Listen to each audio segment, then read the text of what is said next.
Buenos días, buenas tardes, y buenas noches. Bonjour, bonsoir. Good morning, good afternoon, good evening, good night, wherever you may be. Jay Slater Case. Fourth video of the day, 28th of April. It is a terrific Tuesday. So let's see where we stand with the Jay's Law petition. 5 days to go. 6 days to go. Well, 5 really. Closes May the 4th. And tomorrow's the 29th. So yeah, 5-6 days to go. It has stalled. It is stuck. 16,800. It's been on that number for the last few days. Of course, there was a bit of a push when Debbie appeared on This Morning, the ITV show. But since then, flatline, absolute flatline. So is it actually going to get to 17,000? Where do they dig up these last few signatures? It doesn't really matter. I mean, 17,000 is just as embarrassing as 16,800, what have you. It is a disaster. It is a disaster.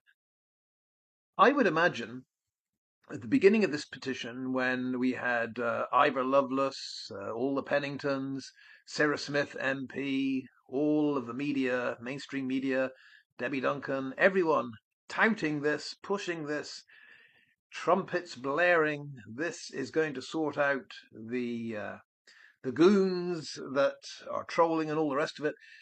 What number do you think they would have settled for? If they could have been offered a number, what number would they have settled for? I mean, I'm guessing they really thought that they might get 100,000 signatures. Jay Slater Case, known nationwide, known internationally. Surely they would have got to 100,000.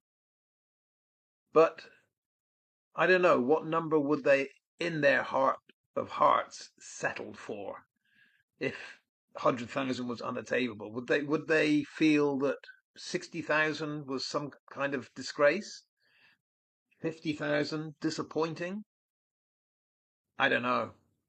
I really do think if you had told all of these people on day one of this petition launch that the total you will get will be a good 5,000 short of the Nathan Osmond petition that no one had ever heard of, that you're looking at under 17,000, I really do think some of them would have wept with despair at knowing just how little this petition and the name of the petition, I think Jay's name on it is a bad idea. I think they would have wept at how little the public cared for this desire to shut up commenters online.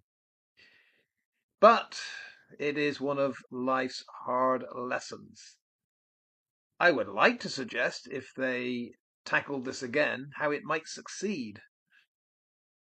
But I can't. There is no way that this type of petition will succeed. And I'm going to offer an opinion now. I think the heart and soul of the reason for its failure is because the masses know that Debbie Duncan, if she really wanted to effect positive change following Jay's death, should be directing her efforts at some kind of, I don't know, drug rehabilitation, drug awareness, something that would link up with forces in Tenerife to try to clean that place up. But I do think that it has failed because so many people realize this is the wrong direction for Debbie to be going in. Now, will these very low numbers tell Debbie that? Or will some lying charlatan be whispering in Debbie's ear that 17,000 is an outstanding success, that this is reflective of a nation that cares for her cause? I don't know. It is such a low number that the likes of Ivor Lovelace whispering in her ear, Debbie, this is magnificent, I don't think it's going to work. I think you can only brainwash someone to a certain point. But there we go. That wasn't the point of the video. The point of the video was I did happen to stray across some fascinating comments on the Lord Lugworm channel. Now, because effectively, I have been removed from YouTube. I don't have much of an opportunity to get on and look at YouTube stuff. The appeal, by the way, what are we into? Week 3, week 4, is still an appeal. Can't make no sense of it. It seems impossible to talk to a human at YouTube to find out why my never-ending appeal is just a never-ending appeal. And I haven't got the time or effort to keep digging. But I don't know if I told you, I did write to YouTube Google headquarters in Ireland, in Dublin. And I assume they've got that note, that very brief letter, because I received an email from the YouTube legal support team. But the YouTube legal support team sounds to me like it's a robot. It's just given me basically the same instructions to go online and follow the appeal, but I want to speak to a human. But anyway, it is what it is. What does it matter? But the interesting thing about that is if Google in Dublin have received my note, then I believe that means Debbie Duncan has received her note with me asking, what did I say that enraged you to the point of having my YouTube channel removed or getting the Daily Mirror to remove it? What did I say that was untrue or illegal? So Debbie has received that. I would imagine Ophelia has received her note asking her when exactly her Airbnb was booked and by whom, just out of interest. I would imagine that the sage of Seaton Delaval has received his note. I would assume, can't remember who else was on my, Shane Yerrell. I would assume he's received his note. I think that was it, my first batch of handwritten notes. I've also been busy contacting various journalists and reporters, not with a handwritten note, but by email, to see if any of them would like to respond and discuss with me what a troll really is and who is trolling whom in the J. Slater case. Now, I've lost my list. Here we go. Holly Richardson, Guardian TV documentary critic. No answer from Holly so far. James Holt, senior reporter, Manchester Evening News. No response from James Holt so far. Ashley Blakey, Manchester Evening News. No response from Ashley Blakey so far. Rob Smith. No response so far. Yet to be contacted, Amy Welsh, Jonathan Brown, North of England reporters, and a few others. Anyway, just to let you know, I am plugging away. I only want one response to anyone that would like to, engage in conversation about what is going on with this whole trolling accusation that seems to be misdirected. You never know. One of them might bite at some point. To the point of the video. Yes, so I was saying I did stray onto the Lord Lugworm account and I was fascinated by a few comments there. So let's have a quick look at some of them. The one that really caught my eye was this absolute dunce of a Pope Chris I. Now, you would have thought this guy would still be hiding under a rock after his colossal failure of saying that he had got on the Tizza website, the Tenerife bus service website, and he had found there was no mention of any roadworks or bus stop changes back in June 2024. Yeah, he'd done his research. There was nothing there. We'd all got it wrong. Only took 5 minutes for Noah to prove that completely incorrect and to pull up exactly the announcement we were all looking for. So with his tail between his legs for a while, Pope Christopher did disappear, licking his wounds, but he seems to be back. He seems to have ignored the fact he was humiliated beyond belief. But let's try to humiliate him again, because here's his comment. He says, I'd be interested to know how often Wax, Mama D, Duncan, Streamline, Jan, Rich and Ruby, Noble took their evidence to the police. Now then, this is a curious thing to say on several fronts. First of all, Pope Chris I, when you keep saying evidence, I've always said there really is no evidence, so I'm not sure what you're talking about. We all are talking about red flags. Yeah, these warning signs that something is not as it seems, that there could well be foul play here.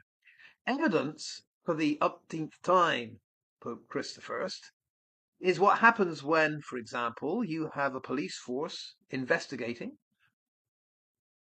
interviewing, interrogating, taking forensic evidence, charging, prosecuting, going to court. This is where the evidence emerges.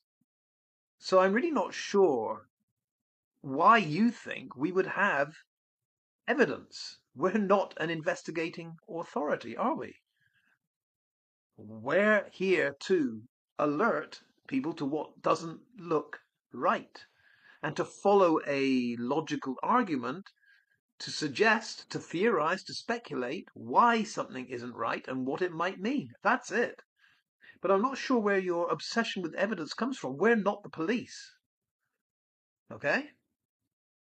But it's an interesting point you raise. You say, I'd be interested to know how often, Wax, Mummady, Duncan, etc., took their evidence to the police. Well, for the sake of argument, Pope Christopher, let's say, when you ask how often, let's say every month I update Lancashire Police or the Guardia Civil in Tenerife with what I consider hints of evidence, red flags, or what have you. Let's say that happens once a month. You want to know how often? What makes you think, Pope Christopher, you'd ever have a clue that that was happening?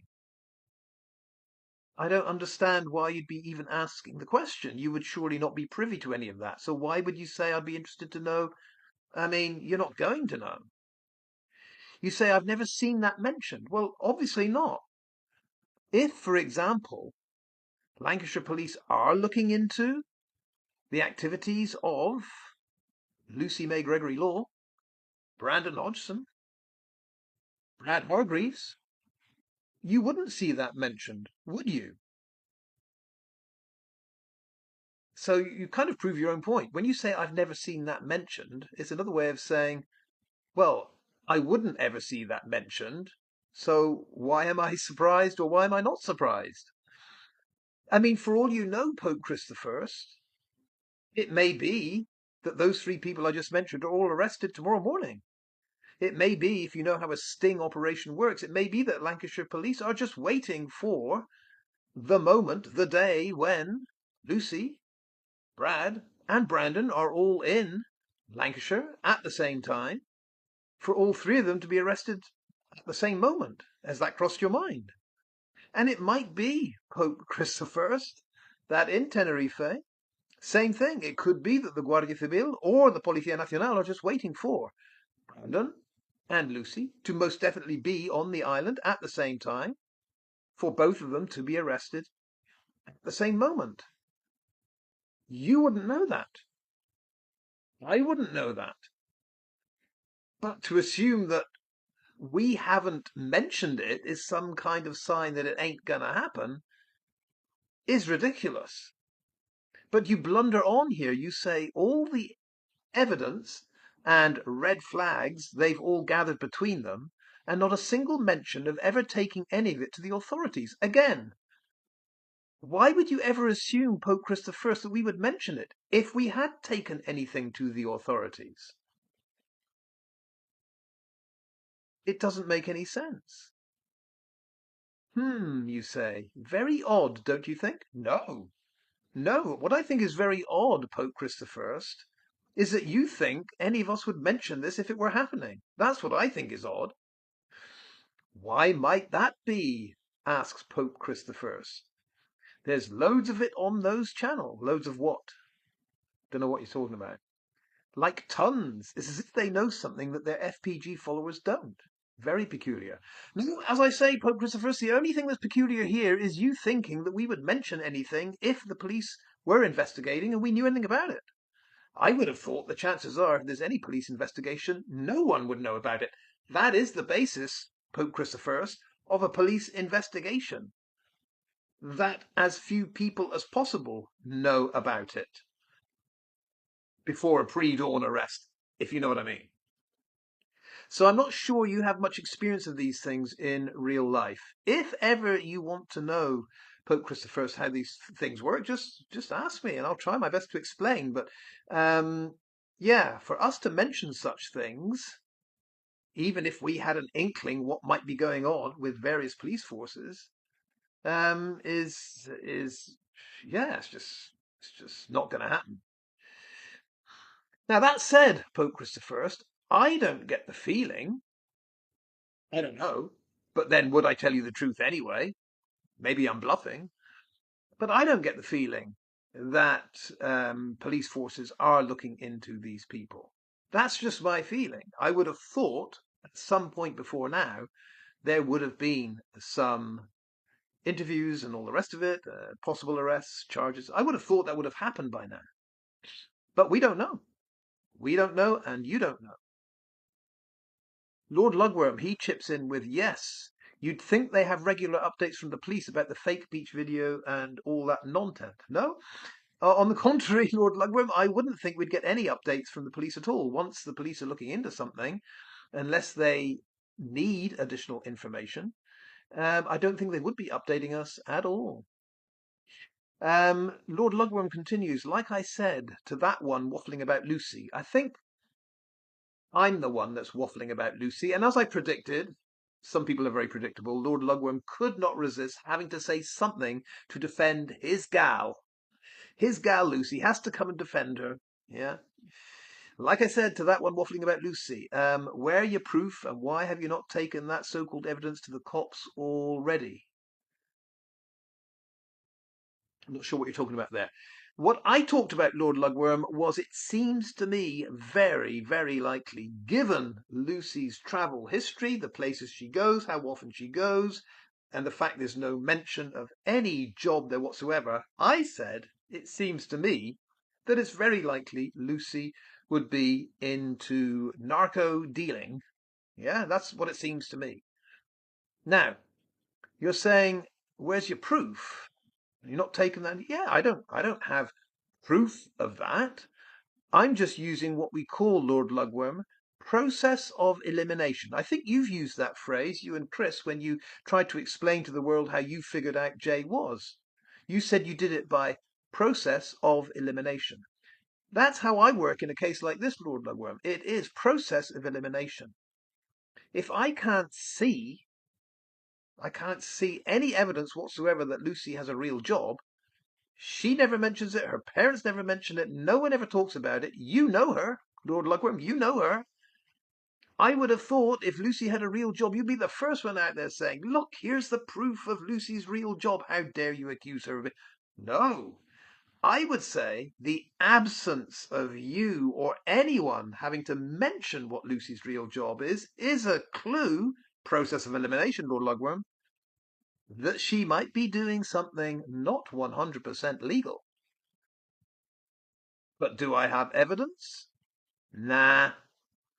When you get to my age, Lord Lugworm, you don't need evidence for things like that. Your gut instinct tells you, and it's rarely wrong. But if you really want evidence, Lord Lugworm, nah. Just the fact that you deny it, Lord Lugworm, is pretty convincing evidence to me that I got it right. Yeah. Who else has something to say on this subject? Pope Chris the I comes back. Haven't you heard? We bypass the judicial system now and report crimes to YouTubers via email. It's a new system that's in place. Haha. Yeah, whatever. No, reporting crimes. Yeah, I think a number of us have done that. But social media is very good for discussing all kinds of things. It's not just about evidence. It's a lot of it's about speculation. We know that.